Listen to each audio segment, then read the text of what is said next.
Hello and welcome back to Multivariable Calculus, the video series where we do analysis with several variables.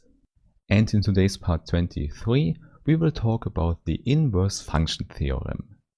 This one tells us about the existence of local inverse functions, in particular about local diffeomorphisms. And now here we will discuss the statement and the long proof for it. However, before we start with the details, I first want to thank all the nice people who support the channel on Steady, here on YouTube or via other means. And please don't forget, with the link in the description, you can download the PDF version of this video. And with that, I would say we can immediately start by formulating the so-called inverse function theorem. And the assumptions we need there are just two open sets U and V in Rn, and a continuously differentiable map f defined on U. So in short, we just write that f is an element of C1 from UV. So it has U as the domain and V as the codomain. And moreover, all partial derivatives exist at all points in U and they form continuous functions. In fact, this is important, this is exactly what we need here. And now the existence of an inverse function we want to have around a given point x0. And now the inverse function theorem tells us a sufficient criterion for having such an inverse function. We just need to look at the Jacobian of f at the point x0. This is an n times n matrix and we want that it is invertible. Hence, the assumption here is simply that the determinant of the Jacobian is non-zero. And now this one implies that we have an inverse function locally.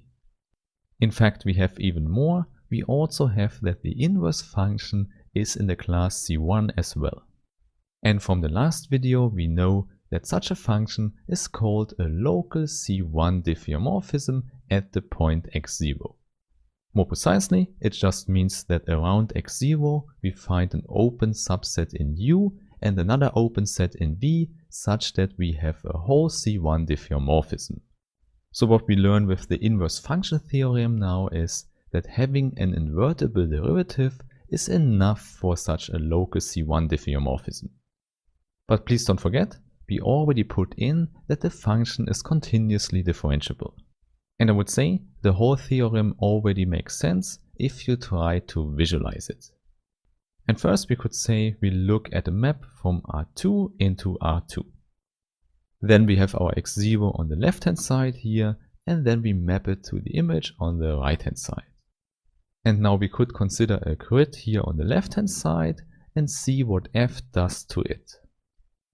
And since f is not a linear function, this whole image of the grid could look very complicated. But for example, we could say that we have such curves here. Of course, the details are not so important because we are only interested in the function f locally anyway. This means on both sides we can zoom in a lot. Then on the left nothing will change because the grid looks exactly the same even if we zoom in a lot. However, on the right hand side around the point f of x0 we expect everything to look much more like straight lines. Simply because this will be given by the linear approximation the function has. So please never forget, this is exactly what the derivative does. In other words, locally the action of the function f is given by the Jacobian matrix. And now by assumption we know that we have an invertible matrix here, which means we can also go the other way around. So you could say the action of this linear map here is simply given by rotating, stretching and reflecting. So we can easily make all of this backwards as well. So we get a bijection on this linear level here and therefore we can expand that to our C1 diffeomorphism locally. So with that we already see the whole theorem makes sense and now we are ready to start with the formal proof. And there I can already tell you this will take some time because it's not so easy to write down all the details. However, we can make everything a little bit shorter by normalizing the problem first. This means we can translate our given point x0 to the origin and also the image f of x0. So maybe let's start with that. Let's call the image y0 and let's define a new function where the image is at 0. And this is really simple. We can just define f tilde as f minus y0. So nothing really changes here. We still have a C1 function and we just have to adjust the codomain a little bit. Okay, and then we can go to the left hand side and also translate x0. And for this we just define the function g of x given as f tilde of x plus x0. So also here nothing really changes. We still have the C1 function and we just have to define a new domain. And now you should see the advantage here is that we don't need to consider the point x0 anymore. Because now everything is given with the origin, we have g of 0 is equal to 0. And moreover, we also have the other assumption that the Jacobian matrix of G is invertible at the origin. However, in addition, it would also be nice if the derivative of our function we consider was normalized as well. For example, this could mean that all partial derivatives at the origin are given by 1. And we can force that by scaling with the inverse of the Jacobian. Hence, instead of taking g of x, we just take the inverse of the Jacobian times g of x. This gives us a new function h with the same properties as before, but now the differential of h is given by the identity. Or to say it more precisely, the Jacobian of h at the origin is given by the identity matrix. And the usual notation we take for this is this 1 with index n. In other words, now you see we only have to prove the theorem for such a function h here. Therefore, now let's simply say our function h is C1 and the domain and codomain have the same names as before. And instead of x0, we are just interested in the origin. And now this map h we want to invert locally. Indeed, we already know locally around the origin h should look like the identity map.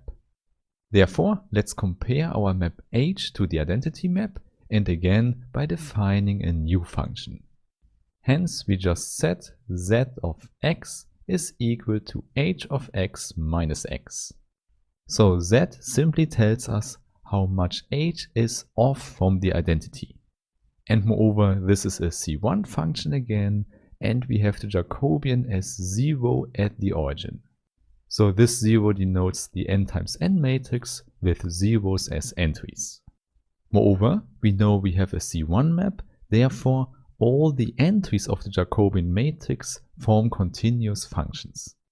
This means inside our domain U, we can take a small epsilon ball. More precisely, we do this around the origin. And the common notation we have for that is b epsilon of 0. And now we can take the open or the closed ball, and let's take the closed one with the overline. And the important thing is we choose epsilon so small that the whole thing lies in U. But obviously we want to have even more properties inside this nice ball, so let's write that we choose epsilon greater than 0, such that the partial derivatives of the function z are small inside the ball. More concretely, we would write that we take indices I and j and look at the partial derivatives at the point x. And now the absolute value of this number should be close to 0. And in fact, we can make it more precise. We can say it's less or equal than 1/2 times 1 over n squared. Here n is just the dimension of the space, and why we need that you will see soon. However, first you should see that this is always possible because our Jacobian is 0 at the origin and we have a C1 function. Hence we have that for all indices I and j and for all x inside our small epsilon ball. And moreover, with the same reasoning, we can make epsilon even smaller to assure that our function h has a non-singular Jacobian inside this epsilon ball. Or in other words, we want that the determinant of this Jacobian is never 0 inside the ball. This is something we need in the end, so I can already write it down here for the assumption for our epsilon. Okay, so with that, everything is much simpler already, because we only have to work inside this epsilon ball. So we are not interested at all what happens outside this set. And now the good thing for a ball is that we can always connect 2 points in it. This means if you take any x and x tilde inside the ball, the whole line lies also inside. And obviously such a line can be simply described by x plus t times the direction of the line. In other words, this is simply x tilde minus x. And there we have t as a real parameter which goes from 0 to 1. And now we can put the whole line, the points on the line, into our function zi. This means now we have a real valued function a of t. And there you see, suddenly our real analysis knowledge is useful here. Indeed, we have a C1 function from R to R, which means we can apply our mean value theorem. In particular, it tells us that a of 1 minus a of 0 can be expressed by using the derivative of the function a. However, we don't know the exact point for the derivative here, we just know it's an intermediate point c. And then we just multiply it by the points we put in, so 1 minus 0. And now we can just use our multivariable calculus knowledge to apply the chain rule here. So for example, one possibility here is to write the derivative of a as an inner product with the gradient of zi. So not so complicated, and please don't forget, we still have the point c inside. And now the inner derivative is really simple, it's just x tilde minus x. So there we have it, this inner product is simply a1 minus a0. However, a0 is exactly the value of zi at x and a1 the value at x tilde. Hence we get a really nice estimate for the values of our function zi. And obviously we should write it with the absolute value. So we have zi of x tilde minus zi of x. And this one is now given by the absolute value of this inner product. In other words, we can immediately apply the Cauchy-Schwarz inequality, which simply gives us the norm of this gradient times the norm of x tilde minus x. And please don't forget, everything here is in the standard norm in the Euclidean norm. This means it makes sense to square everything here to get rid of the square roots in the norm. And then for example, here the norm with the gradient is simply given by a sum where we have absolute values squared inside. More precisely, we have the partial derivatives of zi inside. And there we don't need to specify the point anymore because we already know our estimate for the partial derivatives. There, please recall, without the square, we want that this thing is less or equal than 1/2 times 1 over n squared. And now we have a sum with n factors, so we can estimate the whole thing as n times 1/4 times 1 over n to the power 4. And now this result we can use to talk about the z function itself instead of talking about the components. So what I mean is that I want to calculate the Euclidean norm of z of x tilde minus z of x. And again, we can square this norm to get rid of the square roots. And by definition again, this is simply a sum with n terms. Therefore, we can simply take the estimate from before again. The only thing is that we have it exactly n times. So we have the same factors as before and also the Euclidean norm of the difference between x tilde and x. Hence the whole thing is really simple, we just have 1/4 times 1 over n squared times this Euclidean norm squared.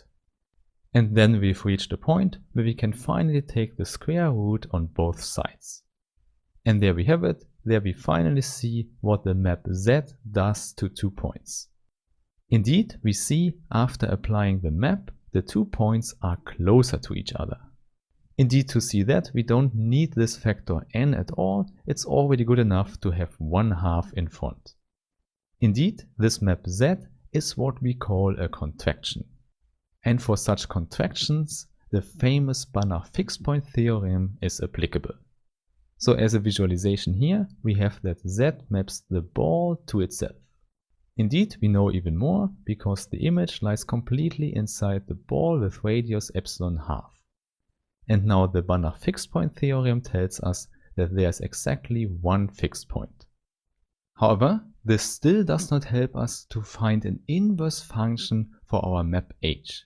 In order to do that, we need to find a pre-image for each given image y. Therefore, this now goes into the correct direction if we choose an image in our smaller ball. And there we already know, this one has half the radius.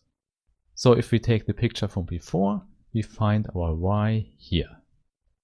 And moreover, each image of z we also find here. So by simple geometry, the distance between both points is always less or equal than epsilon. Therefore, for this given y, we can define a new map zy. And this one maps the big ball into itself and is defined by the difference. So more concretely, the image is simply given by y minus z of x. And moreover, by this definition, we see this new map is still a contraction simply because the y cancels in the difference.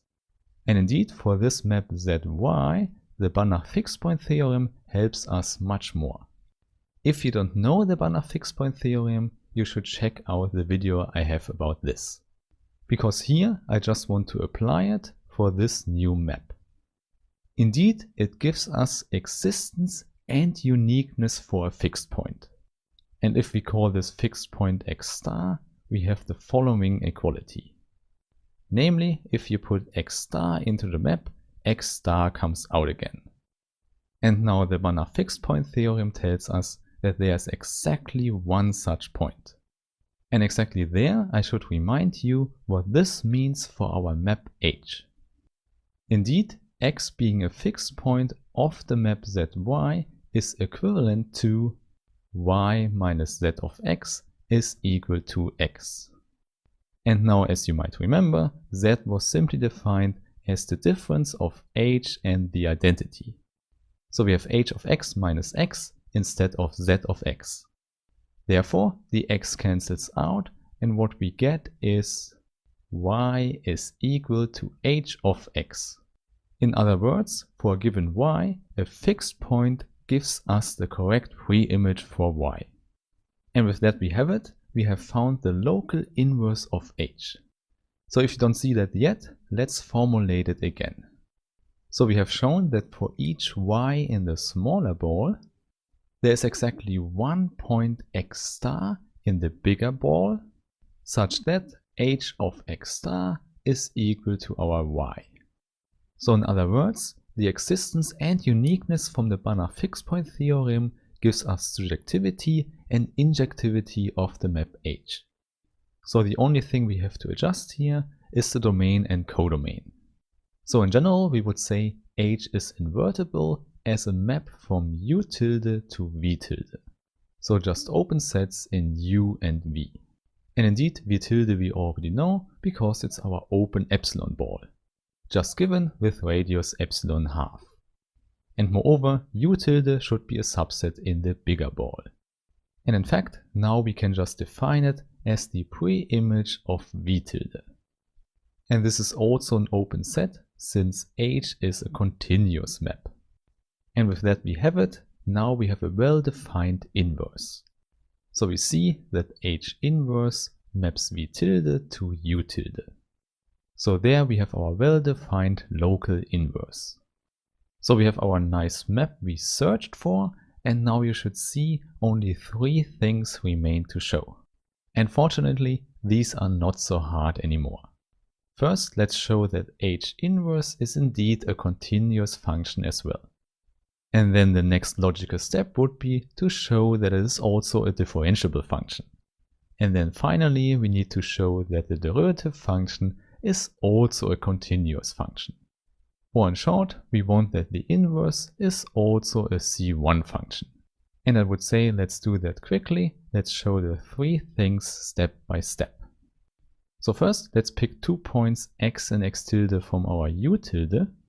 And again, let's look at the distance of the points. And now if we remember the definition of the function z, we can substitute our x and x tilde here. We simply write h of x tilde minus z of x tilde. And exactly the same for the point x. Which means we can use the triangle inequality to split the problem up. So we have the one part with the function h and the other part with the function z. And now since we have our inverse function, h of x tilde and h of x can be replaced by points in v tilde. Indeed, these are the important points, so let's call them y tilde and y. And for the second part here, we can use the fact that z is a contraction. So this is less or equal than 1/2 the norm x tilde minus x. And now you should recognize that this is exactly the same as we have on the left hand side, so we can do a subtraction. So this simply implies that we have 1/2 this norm on the left hand side. And this is less or equal than the difference of the y's on the right hand side. Moreover, at this point we can introduce our inverse function here on the left hand side. So for example, x is simply h inverse of y. So there we get exactly what we want, an inequality for the values of the inverse function. So more precisely, we have h inverse of y minus h inverse of y tilde. And this one is less or equal than 2 times the norm of y tilde minus y. And this already gives us that h inverse is continuous at every point. So for example, if you consider the limit of y tilde to y, then the images also converge. And that's all we need. H inverse is a continuous function. Now for the second part, we have to recall the definition of the total differentiability. Therefore, let's start by writing down what it means that h is totally differentiable at a given point x. Indeed, it simply means that we have a linear approximation. So the difference between two values can be expressed with the Jacobian matrix. And this one we just have to multiply with the difference x minus x tilde. And then the only thing that remains is such a remainder term we usually call phi. We can also express that with the difference x minus x tilde, and we know it goes to 0. More concretely, we know it goes very fast to 0, namely it still converges to 0 if we divide it by the norm of x minus x tilde. And then if we send x tilde to x, this whole thing goes to 0. So this is exactly what the total differentiability at the point x means.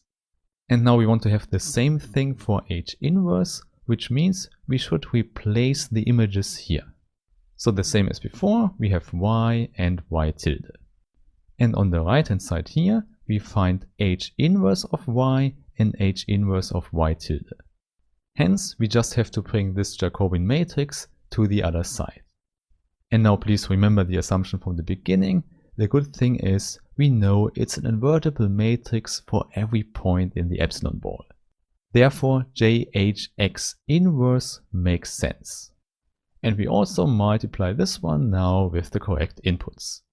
And moreover, we can also bring our remainder term phi to the left hand side.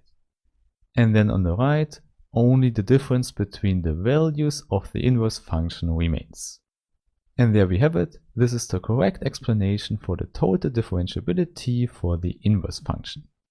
In fact, the only thing that remains to show here is that this function we have here is still a remainder function. In other words, this one should be a new function psi of y minus y tilde, and it still should go very fast to 0 as the function phi, which means when y tilde goes to y. And by simply using everything we already know, this is not so hard to show.